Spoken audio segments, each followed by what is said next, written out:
we're basically hitting all the towns where we've had success in the past, just mercilessly over and over and over again. When they're ready to sell, they're going to hopefully call us. Hey guys, really quick before this episode with Steve Uhlig, I want to give you a heads up that he's not like a podcast guy. He's a real estate guy. And so when we recorded the show, he was in like a coffee shop or something. And so there's like a little bit of residual noise that comes and goes throughout the recording. Our editors did their best to kind of remove a lot of that, but you might hear like little things in the background. And so just letting you know, it will be a slightly different tone from our normal, super sexy, professionally recorded voices with these expensive mics that we have. So just want to give you a quick heads up on that. Besides that, it's a great episode. Steve dropped some incredible knowledge, and he really outlines how simple this business can be if you want it to. So enjoy everything. What is going on, guys? Welcome to today's episode of the Collecting Keys Real Estate Investing Podcast. Today is Monday. It is the Scale Show, and this is the show where you, as real estate operators, get to learn from other real estate operators who have sort of figured it out and started to find some success with their business. And we get to learn about what is working for them in this market, what it has taken for them to be able to grow to something that has replaced their W-2 income, allowed them to build a large revenue stream into their business, and ultimately achieve some level of financial freedom. So today we are welcomed by Steve Uhlig. And Steve is not a member of Scale, like many of our other members are, but he is a guy that I know from a previous group that I've been in. And I've known you, Steve, probably since 2019, I think, when I originally connected with you. And you've had a pretty incredible rise to growth over the past couple of years. And so just to get us started, give us a quick rundown, who you are, where you're based, and what your team currently looks like. Sure. Thanks for having me, Mike. So, I'm Steve Uhlig out of the Philly area. We operate a company called Guardian Property Solutions. I would call it a real estate selling company at this point. So, sort of a flipping company. We don't hold rentals at this point. We're wholesaling, doing some light flips, hotels, novations, things like that. Perfect. And we market primarily to the western suburbs, so Chester County, Montco, Delaware County, Berks County, and it's currently me as the founder. Started it, it'll be 5 years since I've been in business this coming November. And I've got Aaron and Jeff, who are my acquisitions managers. I've got a lead manager, who her name is Erlyn. I have a cold caller named Abby, and then I have a marketing assistant named Chai. Had a dispositions manager who went to do other things a couple of months ago, so I'm in that seat right now, but we'll be looking to hire for that role probably by the end of the year. Awesome. Perfect, man. That's a great little simple transactional real estate business, right? Like that is by the books, what the average team looks like. I love it. So what are your, like overall as a business, how many deals are you currently doing a month? You said you're doing mostly flipping and wholesaling. Is there one that you like prefer over the other? Honestly, we prefer wholesaling. We don't wholesale everything, obviously, but I think on a risk-adjusted basis, as far as money loves speed, and as far as not taking the risk of the rehab that a lot of the properties we wholesale actually require to get them ready for prime time. Wholesaling is probably 90% of what we do. Okay, cool. And about how many a month are you doing?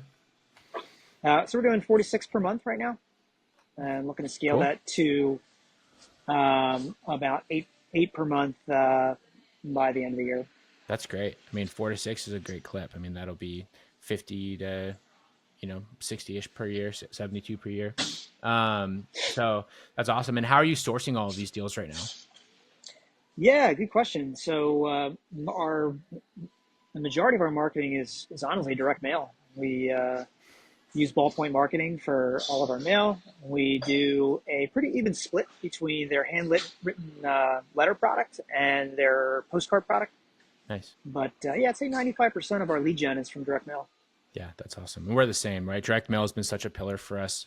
And it's funny because people they get kind of funny around direct mail because it kind of hurts when you have to pay that credit card statement and it feels like it's a large chunk of money. But it's such a tried and true way of finding deals. So for you to be doing 4 to 6 deals a month right now, I guess like why do you think that you're successful with direct mail doing that? I mean that because that's not like you're like getting one here or there. Like that's a pretty decent little business you have going. Yeah, I think the number one thing is consistency. I think mailing every single month the same number, or having like a minimum number you're going to mail, whether it's 10,000 pieces, 20,000 pieces, 30,000 pieces, and sticking to that.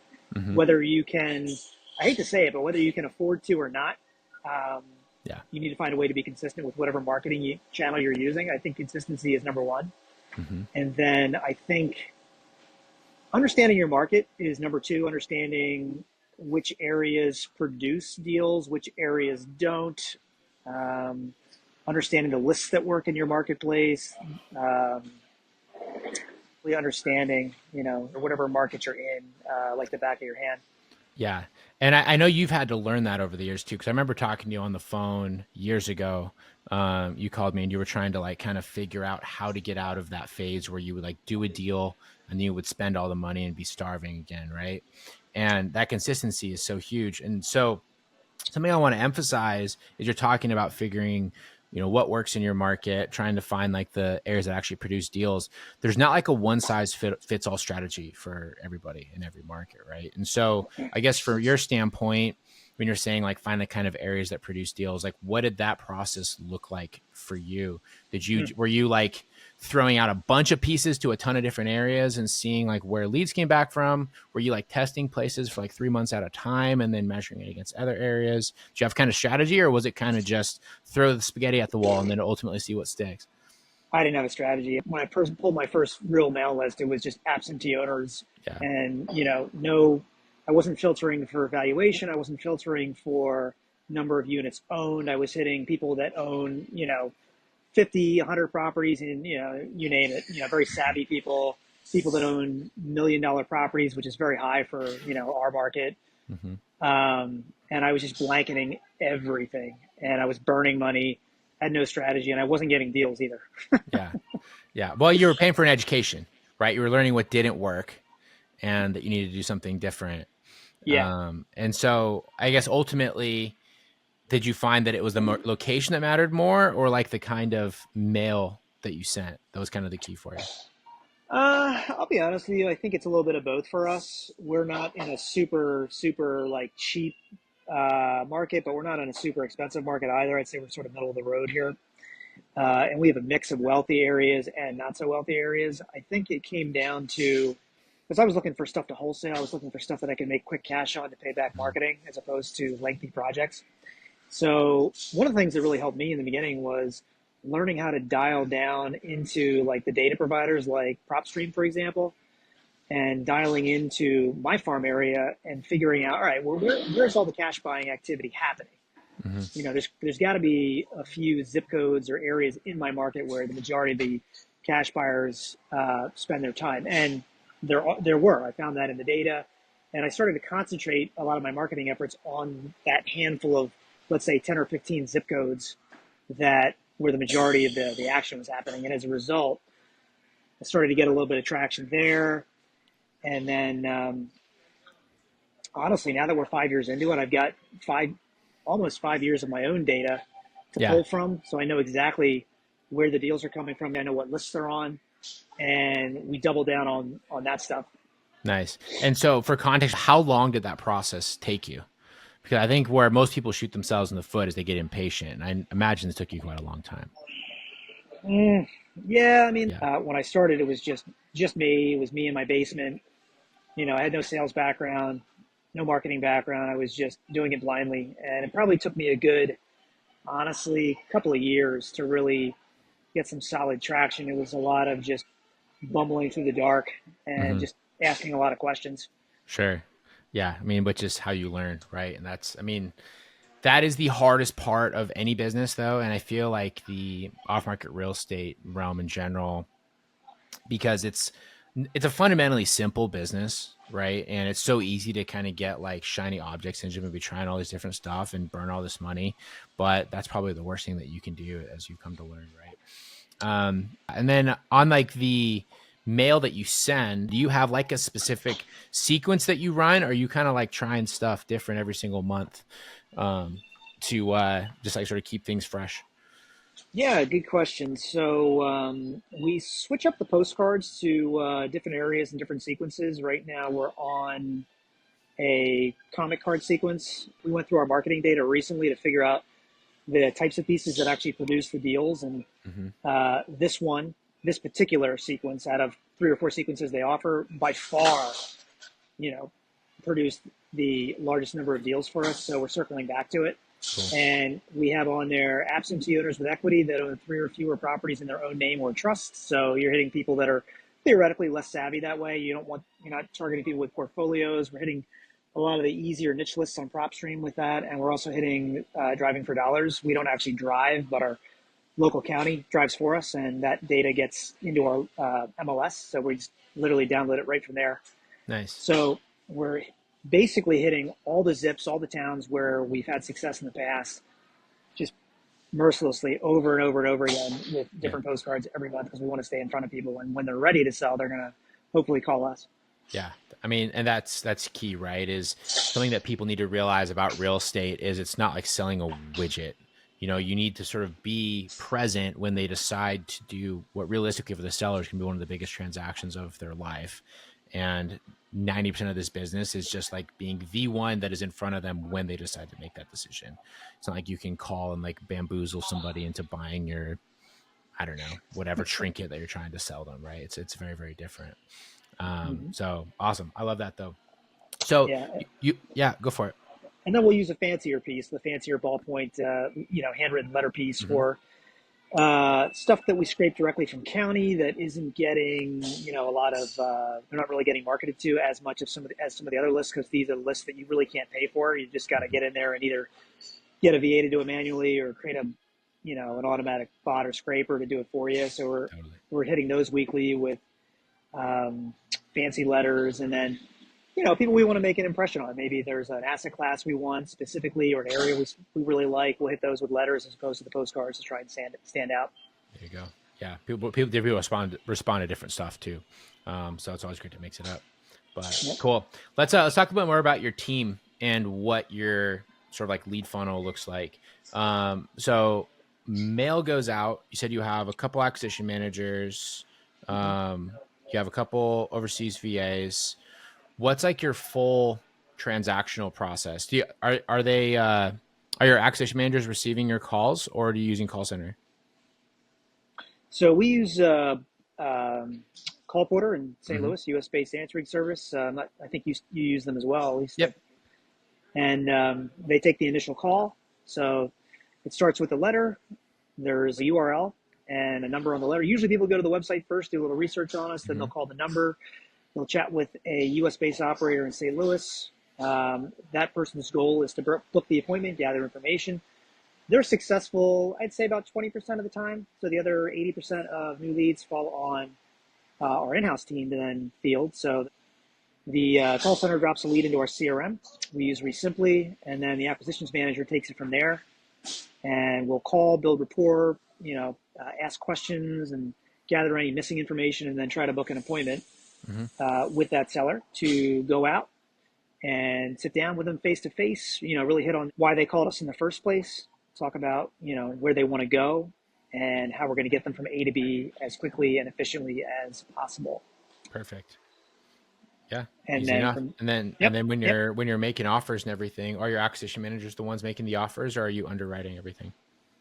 Nope. So we typically make the offer the next day. Sometimes we'll make it in person on the appointment if the situation calls for it. But Mm-hmm. I'd say 99% of the time we're doing it next day on the phone, and the acquisitions team underwrites their own offers. I got I used to look at everything, but I probably only look at about half of their offers now, just because at this point I trust them, Yeah. and they just bring to me the stuff that maybe they want a second set of eyes on. So they're underwriting, I'd say, about 50% of their deals without any oversight from me. Nice. That's great. How did you train them to do that? This is always one of the big questions that we get from operators as they're building out is like your acquisition managers are incentivized to close a deal. right? They don't necessarily care for it to be the biggest deal or the best deal. They're going to get paid, I'm assuming, on a commission when the deal closes. And so how do you have like checks and balances, or how are they trained to make sure that they're getting you the best deals they can? That's a good question. I mean, we use the same formulas that everybody uses. We're at 75% of after repair value minus repairs minus Mm-hmm. a wholesale spread if we're going to wholesale it, which Sure. we usually build that in whether we're going to wholesale it or not. Mm-hmm. So they're just trained really well at running comps. They don't, I have a set of criteria that they stick religiously to as far as how to run the comps, and they they don't go with the highest, they don't go with the lowest. They're sort of taking the middle ground and using that Sure. as their after repair value. One of the things that's helped us is we underwrite deals the way our buyers underwrite deals in our Mm-hmm. market. A lot of them are not using per piece prices because it's slower, it's clunkier. A lot of them are using per square foot pricing. So, for example, $10 a square foot for flooring and paint, $30 a square foot for kitchen flooring, paint, and bathroom. I got them using, for the most part, per square foot repair pricing right now, which cuts down on the opportunity for error. And they can add or subtract items piecemeal. So, for example, if it needs $30 a square foot plus a furnace, we'll add, 7 or 8 grand for a furnace Mm-hmm. to that $30 a square foot. So that ensures that they're underwriting for the most part the way our buyers are underwriting, because that's our customer base, obviously. Yeah. Yeah, that's such an underrated piece of this business, though. Is because ultimately, right, your buyers in a wholesale business are your customers. Your sellers are your product that you're sourcing. And understanding how to best service your buyers, the people that are going to be actually the ones that pay you money, is so important. And I think that's one of the biggest challenges for people when they are starting out is they'll be making offers based off of their view of the renovation, or like they try to like itemize things a different way than their buyers are going to. And so they end up not necessarily making competitive offers. For example, in my local market here in Spokane, there's like a standard spread that buyers want to be making, right? And if you're off from that number, you're not going to be able to find buyers. Versus if I go out to like Seattle, where homes are more expensive, it's a similar state, but it's a different kind of market. People there will be wanting to make their profits based off like an actual ROI. So they'll say like, I need to be making a 10% ROI on my money. And that's going to allow you to offer much higher than you would in say like Spokane, where people are going off of just like absolute values. So that's awesome that you figured that out. So how did you determine that though? Was that just come from experience? Was that from like connecting with buyers? Did you have like a mentor buyer that kind of like coached you on what they were looking for and you just expanded that out? Yeah, good question. So it came from a couple of different sources. A mentor of mine is actually a wholesaler. Nice. Uh, he said he polls his buyers every year to kind of gauge where they're at as far as how they underwrite, because he wants to make sure he stays in lockstep with the way they're doing things. Mm-hmm. And at first, I was just kind of taking what he gave me and, hey, just use this. And I'm like, okay, that sounds good. And it worked. So, but now we do our own, polling, and we have a set of, I'd say 20 buyers that, it is the 80/20 rule. So there's a handful of buyers that buy more than the others. So we're in constant communication with them as far as how they underwrite, what percentage of ARV they're using, and what their repair costs are. Because as a wholesaler, we're not doing a ton of projects, so it's not like we Mm-hmm. have a ton of our own flipping data to base what things should cost on. So we're basically looking for the word of our buyers to tell us, all right, here's what we want, here's what we need. Can you get us this? Correct. Yeah. And everyone's needs are different. Can have different costs of material, going to have different costs of labor. They're going to have different costs of money. And so being able to just like understand that, it's such an underrated thing. And, everyone tries to find like the way to perfectly project different expenses and things like that, systematize it, but you can't do it. Like it's infinitely variable all the time. Um, Yeah. And because it is so variable and subjective, when we market deals, I know a lot of wholesalers like to put out comps. They put out, their assessment of after repair value, assessment of repair costs. We don't do any of that stuff because, everybody's different. Yep, totally. It's completely subjective in so many different ways, but awesome. Right on, man. You got it dialed out. So, one last question for you before we kind of dive into our end of show questions. I know you're a family man. How does it currently look balancing your, growing real estate business with the rest of your life? That is a really good question. I would say now that I have my priorities straight, it's gotten easier. Mm-hmm. Uh, Honestly, I prioritize family before business. Mm-hmm. And, if I have a commitment with them, then, and if I'm working on a business project, the business project it just gets put on the table. It's going to wait. And I'm going to spend the time that I promised with the family I've got. They are my priority. Nice.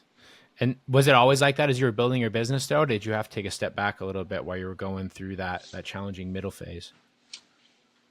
I never wanted it to, I'll be honest, I tried not to ever allow it to impact the time with my family, like the evenings, the weekend times. Don't get me wrong, there were times when I was getting it off the ground in the first couple of years where I didn't spend as much time with them as I wanted to. But so as not to eat into family time, I would just work later. I mean, after the kids Mm-hmm. went to bed, I would just burn the oil till midnight, try to figure out, systems, and then wake up early the next day at like 5 and, work a few hours before my appointment started. So I was just working longer hours to try and avoid impacting the family. Yeah. I mean, it's what you got to do. And that's also one of the major hiccups I always hear from people is they have their like non-negotiables with their family. But they also want to build a business that they currently know nothing about. And the problem is you need to have some kind of, compromise there, right? Like it's inevitable and it doesn't need to be forever. It can be for a year or two. And, maybe unpopular opinion in some circles. I don't know. What I tend to tell people is like, are you willing to give up a year with your kids to be able to spend the next 5 or 10 years with them? Mm-hmm. And that is the reality of being an entrepreneur, right? Or you have to give up on your own health and yourself there a little bit, have less sleep, you know, put yourself to the brink a little bit more, which is going to have, on its own impacts, but that is the necessary evil. Yeah. Well, I mean, entrepreneurship is a royal ass whooping. It's the hardest It thing I've is. ever had to do. Yeah. And there's no way around that. So where's your business headed? What are your plans over like the next 12, 18, 24 months? Whew, man. Well, let's see. We got about, let me see, it's about 3.5 months left in this year. Um, Honestly, we want to take this wholesaling, this, I'll just call it the transactional business, which is phase one, get it to a couple $1 million in revenue by the Sure. end of 2025. That's my goal. Nice. And And what are you going to do in 2024, if you don't mind yeah, sharing? we're on pace to do about 1 million in 2024, so we want to double Awesome. that for That's next great. year. Perfect. Yeah, I love it. and then honestly, phase two is now that we've basically figured out the financial freedom aspect of it. In other words, how do we pay today's bills? I've basically neglected the wealth building piece out of all this, which is why I think most people get into this in the first place. So phase two is all right. Now, what kind of assets are we going to start to acquire, hold, and generate cash flow from? And honestly, single family houses and small multis are nice, but I think we're probably going to get into something a little bit larger. I'm Mm-hmm. looking at self storage right now Cool. as the asset class of choice for phase two of this business. Cool. I like it. Are you going to try and source those yourself or are you going to do it more traditionally and go through brokers? We're going to try and do it ourselves. We're going to use what we know, which is direct mail, and just change up the piece and the copy and how we do it, and just experiment with it the way we did when we were just getting into the residential market. There we go. It can be done. Piece of, I would say, advice for you. The hardest part with self storage, we've come to find, we've dabbled in it a little bit, is getting like accurate contact and even like property information when you're running marketing. Because like a lot of self storage places that are like the mom and pops that everyone sort of seeks, right?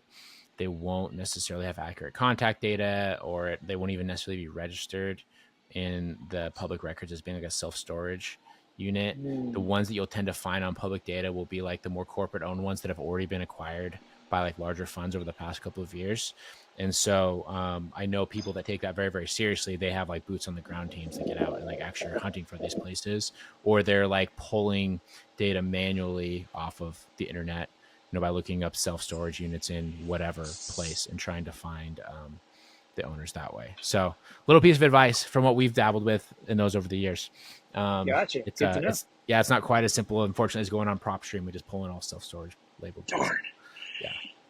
But cool. Well, awesome, Steve. Congrats on your success, though, man. It's really awesome to hear how stuff has grown over the years. So we are going to go into our last couple questions for the show here. So we ask the same questions of everyone that comes on the show. And the first one, which is always the crowd favorite, and sorry, I probably should have prepped you for this one so you could think about it. But I didn't, so we'll see how it goes. But what is your craziest real estate investing story? And this can be a big win. It can be a loss. It can be a crazy tenant. We've had people talk about, everything from like personal / tenant issues to like the time that they showed up to a property that they had just bought and it burned down, to like people flooding properties, to everything else you can possibly think of. So let's hear your craziest one. Shoot. I got some really crazy ones. Yeah. Man. Whichever one comes to mind first. What I always tell people is like, if you're in an Uber, right? You're driving 10 minutes to the airport and the Uber driver says like, oh, you must see some weird stuff in real estate. What's the story that you're going to tell them? Whew. Well, we got a weird one that just happened recently. It was I love recent. it's a fire damaged property in one of our satellite markets. And the woman was very, very nice, needed help. And we made a good fee off of it too. I want to say it was like a 45K wholesale spread, which isn't too shabby. Yeah. The buyer was through a realtor. So we'll reach out to realtors a lot when we have properties to wholesale, and they'll bring the client. And this is what happened in this case. This was a realtor and a buyer who we had never worked with before, but nice people on the up and up. And I called the seller the day after closing because I was on vacation when it closed, so I wasn't at the closing table, and was very hands off throughout the entire process, actually. And said, "Hey, how did it go yesterday? Is everything okay? Were you happy with your experience?" And she told me that she was happy with the experience that from our company, but that she had been arrested the day after closing at the property. Apparently, she had gone back to the property after closing had happened to try and remove some things, and I still don't know the full story because I haven't actually chatted with the realtor yet, who was my contact.